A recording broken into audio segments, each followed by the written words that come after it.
नमस्कार CSK news में आप सभी दोस्तों का एक बार फिर से बहुत बहुत स्वागत है। दोस्तों आज दिन भर की जो फटाफट बड़ी अपडेट निकल के आ रही है एक एक करके आपको बताएंगे। दरअसल देश भर में आपको बता दें कि जो माहौल बन चुका है, कर्नाटक बेंगलुरु से हिंसा का माहौल बन गया है। दरअसल पैगंबर पर आपत्तिजनक पोस्ट के बाद बेंगलुरु में सांप्रदायिक हिंसा, गोलीबारी में 2 की मौत, 60 पुलिसकर्मी घायल बताए जा रहे हैं। और इस बीच आपको बता दें कि भारतीय जनता पार्टी ने बेंगलुरु दंगे पर सीएम येदियुरप्पा से मांग की है कि सीएम योगी मॉडल अपनाया जाए कर्नाटक में। जी हाँ, इसके बारे में भी आपको बताएंगे। और इस बीच चीन से तनातनी के बीच लद्दाख में तैनात किए गए हैं एचएएल के बनाए 2 लड़ाकू विमान। जी हाँ, इसके बारे में भी आपको बताएंगे। और इस बीच पाकिस्तान को बड़ा झटका, सऊदी अरब ने खत्म किया 10 को पुराना तेल का व्यापारिक संबंध। तो वहीं भारतीय मूल की कमला हैरिस बनी उपराष्ट्रपति पद की उम्मीदवार। अमेरिका में ओबामा ने भी की है जमकर तारीफ। तो सब कुछ खबरें एक एक करके आपको बताएंगे। जहां पर बेंगलुरु हिंसा में गई 3 लोगों की जान, 60 घायल, एसडीपीआई नेता भी गिरफ्तार किए गए हैं। तो सब कुछ खबरें जानने के, लेकिन उससे पहले एक छोटा सा निवेदन, अगर आपने चैनल को अभी तक सब्सक्राइब नहीं किया तो प्लीज़ सब्सक्राइब के लाल बटन दबाकर चैनल को सब्सक्राइब करें। और अगर आप भी मानते हैं कि मोदी सरकार न केवल देश में कोविड-19 से निपटने में सफल होगी बल्कि देश की विदेश नीति भी पूरी तरीके से सफल होगी, तो वीडियो को लाइक करके अपना समर्थन दर्ज करें। दरअसल पहली बड़ी अपडेट निकल के आ रही है। आपको बता दें कि पैगंबर पर आपत्तिजनक पोस्ट के बाद बेंगलुरु में सांप्रदायिक हिंसा, गोलीबारी में 2 की मौत, 60 पुलिसकर्मी घायल। आपको बता दें कि बेंगलुरु के कुछ इलाकों में मंगलवार देर रात सांप्रदायिक हिंसा भड़क गई। दरअसल एक युवक ने कथित तौर पर पैगंबर को लेकर अपमानजनक पोस्ट किया था, जिसकी प्रतिक्रिया में ये हिंसा हुई। करीब 100 की संख्या में अल्पसंख्यक समुदाय के सदस्य एक जगह पर जमा हो गए और कांग्रेस विधायक अखंड श्रीनिवासन मूर्ति के घर पर पत्थर फेंकने लगे।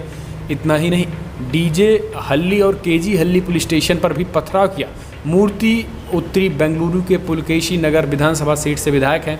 समाचार एजेंसी एएनआई के मुताबिक कांग्रेस विधायक मूर्ति की भतीजे ने पैगंबर को लेकर सोशल मीडिया पर एक पोस्ट किया था, जिसके बाद अल्पसंख्यक समुदाय का गुस्सा फूट पड़ा और उन्होंने विधायक के घर पर ही तोड़फोड़ कर डाली। इस मामले पर कर्नाटक के गृह मंत्री ने कहा है कि मामले की जांच की जा रही है, लेकिन तोड़फोड़ से किसी समस्या का समाधान नहीं हो सकता है। तो वहीं अब आपको बता दें कि दूसरी तरफ भारतीय जनता पार्टी ने इस दंगे को लेकर बड़ा हमला बोला है। बीजेपी के सांसदों का मानना है कि बेंगलुरु में जल्द से जल्द योगी मॉडल लागू कराया जाना चाहिए। जितने बड़े पैमाने पर दंगाइयों ने दंगा किया है, उन सब की संपत्तियों को तत्काल कुर्क किया जाना चाहिए। बेंगलुरु हिंसा को देखते हुए तेजस्वी सूर्या, बीजेपी के सांसद, ने मुख्यमंत्री वीएस येदियुरप्पा से चिट्ठी लिखकर ये मांग की है कि दंगाइयों के खिलाफ सख्त से सख्त कार्रवाई हो और बेंगलुरु में भी योगी मॉडल लागू होना चाहिए, ताकि आने वाले समय में पैगंबर के नाम पर इस तरीके से हिंसा बिल्कुल भी ना हो। तो अगर आप भी मानते हैं कि ऐसे दंगाइयों से निपटने के लिए सीएम योगी आदित्यनाथ का मॉडल लगाना चाहिए, तो वीडियो को लाइक करके कमेंट के माध्यम से अपना समर्थन करें। दरअसल चलते हैं अगली बड़ी खबर लेते हैं। चीन से तनातनी के बीच लद्दाख में तैनात किए गए एचएएल के बनाए 2 लड़ाकू विमान। जी हाँ, दरअसल चीन के साथ वास्तविक नियंत्रण रेखा एलएसी पर जारी तनाव के बीच स्वदेशी निर्मित हिंदुस्तान एरोनॉटिकल लिमिटेड एचएएल की तरफ से बनाए गए 2 लड़ाकू विमानों को लद्दाख सेक्टर में तैनात कर दिया गया, ताकि शॉर्ट नोटिस पर भी भारतीय वायुसेना की मदद दी जा सके। एचएएल की तरफ से बुधवार को जारी बयान में कहा गया है कि अब दुनिया का सबसे हल्का लड़ाकू विमान है एचएएल का, जिसने भारतीय सेना के जवानों की खास ज़रूरतों को देखते हुए एचएएल ने तैयार किया। ये आत्मनिर्भर भारत में एचएएल की महत्वपूर्ण भूमिका को दर्शाता है। सरकार ने अगले 5 वर्षों तक हथियार और बारूद से जुड़े जिन 101 चीज़ों के आयात पर बैन लगाया है, उनमें हल्के लड़ाकू विमान भी शामिल हैं। हम चलते हैं अगली अपडेट लेते हैं। पाकिस्तान को बड़ा झटका, सऊदी अरब ने खत्म कर दिया 10 को पुराना तेल का व्यापारिक संबंध। दरअसल सऊदी अरब ने पाकिस्तान के साथ अपने 10 को पुराने संबंधों को खत्म करने का ऐलान किया। कश्मीर पर विदेश मंत्री शाह महमूद कुरैशी के एक विवादित बयान के बाद दोनों देशों के संबंधों में खटास आनी शुरू हो गई थी। सऊदी अरब से साथ न मिलने के बाद कुरैशी ने बड़ा बयान दिया था, जिसके बाद रियाद ने यह फैसला लिया है। 2 दिन पहले ही रियाद ने इस्लामाबाद को कच्चे तेल की सप्लाई और लोन देने पर रोक लगा दी थी। मिडिल ईस्ट रिपोर्ट के मुताबिक रियाद द्वारा लिए गए एक तरफा फैसले के बाद पाकिस्तान ने भी संबंधों को ख़त्म करने के लिए ही कह दिया, यानी टकराहट बढ़ चुकी है। हम चलते हैं अगली अपडेट लेते हैं। आपको बता दें कि अमेरिका में भारतीय मूल की कमला हैरिस बनी उपराष्ट्रपति पद की उम्मीदवार। ओबामा ने भी की है जमकर तारीफ। दरअसल अमेरिका में राष्ट्रपति कोरोना वायरस संकट के बीच राष्ट्रपति चुनाव की तैयारियां जारी हैं। 3 नवंबर को होने वाले चुनाव से पहले मंगलवार को डेमोक्रेट्स के राष्ट्रपति पद के उम्मीदवार जो बिडेन ने अपने उपराष्ट्रपति पद के उम्मीदवार के नाम का ऐलान किया है। भारतीय मूल की अमेरिकी सीनेटर कमला हैरिस अब डेमोक्रेट्स की ओर से उपराष्ट्रपति पद की उम्मीदवार होंगी। जो बिडेन ने ट्विटर पर इसका ऐलान किया, जिसके बाद से ही हर ओर से बधाइयों के संदेश निकलने लगे। जो बिडेन ने अपने ट्विटर पर लिखा है कि कमला हैरिस को इस जंग में अपना साथी बनाकर काफ़ी खुश हैं। उनकी गिनती देश के सबसे अच्छे सीनेटर में होती है। उन्होंने कहा है कि काफ़ी लंबे वक्त तक इनके साथ काम करने का मौका मिला है। महिलाओं और बच्चों के लिए शानदार काम किया और भविष्य को तैयार करने का काम किया है। अब इससे भारत को कितना ज़्यादा फ़ायदा मिलेगा, ये आने वाले हम समय में आपको बताएंगे। हम चलते हैं अगली अपडेट लेते हैं। आपको बता दें कि चिराग पासवान ने फिर नीतीश कुमार को लिया आड़े हाथों। बोला बिहार सरकार कोरोना और बाढ़ से निपटने में पूरी तरीके से है फेल। दरअसल आपको बता दें कि लोजपा अध्यक्ष चिराग पासवान ने आरोप लगाया है कि बिहार सरकार कोरोना संकट और बाढ़ से निपटने में फेल हो रही है। बिहार में बाढ़ को लेकर बिहारवासी हर साल ऐसी तस्वीर देखते हैं। मुख्यमंत्री नीतीश कुमार 15 सालों से सत्ता में हैं। उन्हें अच्छा खासा अनुभव है, फिर भी क्या बदलाव आया? कुछ नहीं। चिराग पत्रकारों से बातचीत में एक बार फिर राज्य की अपनी ही एनडीए सरकार पर हमलावर हुए देखने को मिला। उन्होंने कहा कि बिहार अभी चुनाव के लिए तैयार नहीं है। समाज का पिछड़ा वर्ग अब भी तकनीक से बहुत दूर है। बिहार के सभी समाज के बीच वर्चुअल रैली के जरिए नहीं पहुंचा जा सकता है। मैंने बीजेपी अध्यक्ष जेपी नड्डा से मिलकर उनको परिस्थितियों से अवगत करा दिया है। अब परिस्थितियों के अनुसार ये चलेगा पता कि आने वाले समय में चुनाव होगा या फिर नहीं। हम चलते हैं अगली अपडेट लेते हैं। आपको बता दें कि सुशांत सिंह राजपूत ने परिवार ने जारी किया बयान। कहा धमकियां दी जा रही हैं, मामले को दबाने की कोशिश भी हो रही है। दरअसल सुशांत सिंह सुसाइड केस में एक बड़ी अपडेट निकल के आई है, जहां पर परिवार ने अपना बयान जारी किया है। परिवार ने आरोप लगाया है कि उन्हें धमकियां मिल रही हैं। उन्होंने 9 पेज की एक चिट्ठी भी जारी की और कई बेबुनियाद आरोपों के साथ ही चरित्र पर भी हमला बोला है। चिट्ठी की शुरुआत फिराक जलालपुरी के शेर से की गई है। चिट्ठी में कहा गया है कि तू इधर उधर की ना बात कर, ये बता कि काफिला क्यों लूटा। मुझे रहजनों से गिला नहीं, तेरी रहबरी का सवाल है। इसके आगे अखबार पर अपना नाम चमकाने की गरज से कई फर्जी दोस्त, भाई, मामा बनकर अपनी हाँक भी रहे। और इसी को देखते हुए आपको बता दें कि कई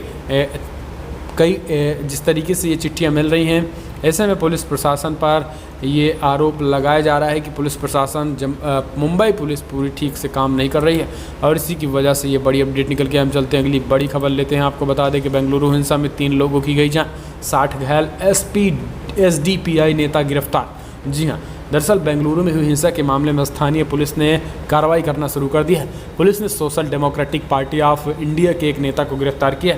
एसडीपीआई की ओर से भी इस बात की पुष्टि की गई है। गिरफ्तार किए गए नेता का नाम मुजम्मिल पासा है। बता दें कि इसी संगठन का नाम हिंसा को भड़काने में आ रहा है। फेसबुक पोस्ट से लेकर बेंगलुरु में मंगलवार की रात को हुआ बवाल के बीच 3 लोगों की मौत हुई है। भीड़ ने कांग्रेस विधायक के घर पर हमला किया, इसके साथ ही पुलिस स्टेशन को भी आग के हवाले कर दिया। लेकिन अब एसपीडीआई के नेता पर शिकंजा कस चुका है और वहां की पुलिस हरकत में आ गई। चलते हैं अगली अपडेट लेते हैं। आपको बता दें कि राम मंदिर निर्माण के लिए देना चाहते हैं दान, तो ट्रस्ट ने जारी कर दिया है अकाउंट डिटेल। दरअसल अयोध्या में भगवान राम के मंदिर का निर्माण शुरू हो गया है। बुधवार को भी श्री राम जन्मभूमि तीर्थ क्षेत्र ट्रस्ट की ओर से इसकी जानकारी दे दी गई है।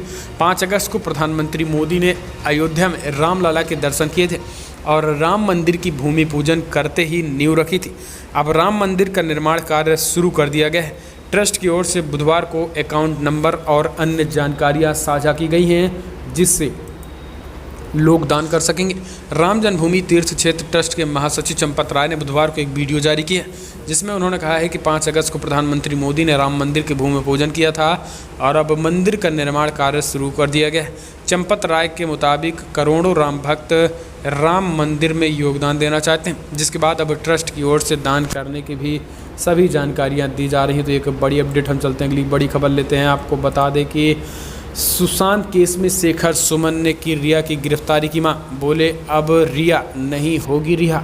जी हाँ, आपको बता दें कि सुशांत मामले में रिया चक्रवर्ती का नाम काफ़ी उछाला जा रहा है। केस के समीकरण कितनी बार भी क्यों न बदले, लेकिन कनेक्शन रिया के साथ ही आ जुड़ रहा है।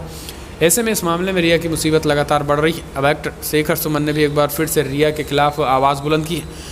शेखर सोशल मीडिया पर लगातार रिया के खिलाफ मुहिम चला रहे हैं। शेखर सुमन ने एक ट्वीट करके बड़ी बातें लिखी है। उन्होंने कहा है कि रिया अब रिहा नहीं हो सकती है। इसके साथ ही उन्होंने #अरेस्ट रिया चक्रवर्ती ट्वीट करके एक बार फिर से सोशल मीडिया में हलचल मचा दी है। हम चलते हैं अगली अपडेट लेते हैं। आपको बता दें कि शशि थरूर का बड़ा बयान, बोले राहुल गांधी को अध्यक्ष बनाना चाहिए या फिर अगर अध्यक्ष नहीं बनना चाहते हैं तो कांग्रेस अध्यक्ष पद के लिए तत्काल चुनाव किया जाए।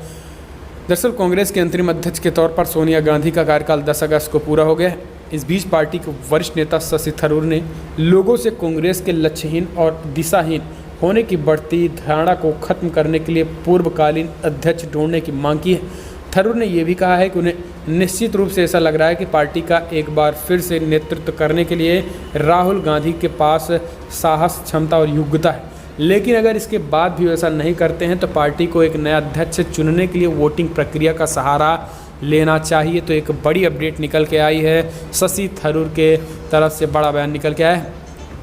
हम चलते हैं अगली अपडेट लेते हैं। आपको बता दें कि बिहार विधानसभा चुनाव को लेकर तैयारियां तेज, बीजेपी के निर्वाचन आयोग से कई बड़ी बातें। आपको बता दें कि पूरे देश में इन दिनों कोरोना संकट से जूझ रहा है। आलम यह है कि स्थिति लगातार बिगड़ती जा रही है। पाबंदी और लॉकडाउन के बावजूद देश में कोरोना संक्रमितों का आंकड़ा 22 लाख को पार हो चुका है। इस बीच बिहार में विधानसभा चुनाव की तैयारियां भी शुरू हो गई। इस क्रम में बीजेपी की राष्ट्रीय इकाई ने चुनाव आयोग को अपना सुझाव दे दिया। जानकारी के मुताबिक बीजेपी ने अपने सुझाव में कहा है कि चुनाव खर्च की सीमा बढ़ाई जाए। पार्टी ने कहा है कि अभी विधानसभा चुनाव के दौरान 14 लाख रुपए खर्च करने की सीमा तय की गई, लेकिन इसे भी बढ़ाई जाए। इसके अलावा बीजेपी ने चुनाव आयोग को और कई सुझाव दिए हैं, जिसमें गाड़ियों की संख्या बढ़ाने की भी मांग की गई है। इसके साथ ही कोरोना काल में 1 से 2 चरण में चुनाव संपन्न कराने की भी सलाह दी गई है। तो बीजेपी की तरफ से कई बड़ी मांग चुनाव आयोग की तरफ से निकले हैं। तो दोस्तों फिलहाल बड़ी खबरों में इतना है, लेकिन अगर आपको वीडियो पसंद आया तो लाइक करें, शेयर करें, कमेंट के माध्यम से आप अपनी राय देना ना भूलें। और बेंगलुरु में जिस तरीके से ये दंगा हुआ है, इसको लेकर आप क्या सोचते हैं? जल्द से जल्द शिकंजा और योगी मॉडल लागू होना चाहिए या फिर नहीं? इस वीडियो में इतना ही। फिलहाल वीडियो में इतना ही। जय हिंद, वंदे मातरम।